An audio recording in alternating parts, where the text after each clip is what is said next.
Ce matin, le Premier ministre continue à y croire. J'ai décidé d'inviter les organisations qui ont travaillé ensemble durant ces 4 mois à me rencontrer dès ce matin pour rechercher une voie de passage dans l'intérêt de notre pays. C'était une promesse du Premier ministre lors de sa déclaration de politique générale mi-janvier, la remise en chantier de la réforme des retraites pour écarter tout risque d'une motion de censure. Nous pouvons, j'en ai la conviction, rechercher une voie de réforme nouvelle, sans aucun totem et sans aucun tabou, pas même l'âge de la retraite, à condition qu'elle réponde à l'exigence fixée.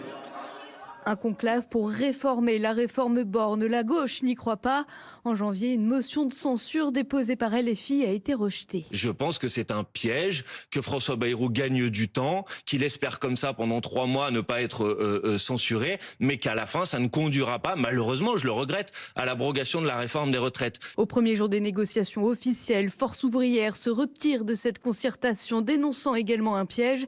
2 semaines plus tard, après le refus de François Bayrou de revenir à un âge de départ à 62 ans, la patronne de la CGT, Sophie Binet, claque la porte. La CGT a décidé de quitter ces concertations. Le Premier ministre et le patronat ont malheureusement définitivement enterré ce conclave. Alors est-ce l'épilogue d'un échec? Cette nuit, après 4 mois de négociations, fumée noire au conclave, départ à la retraite à 64 ans inchangé, pas de retour à l'équilibre financier, aucune avancée sur la pénibilité, refus de toute hausse de cotisation par le patronat.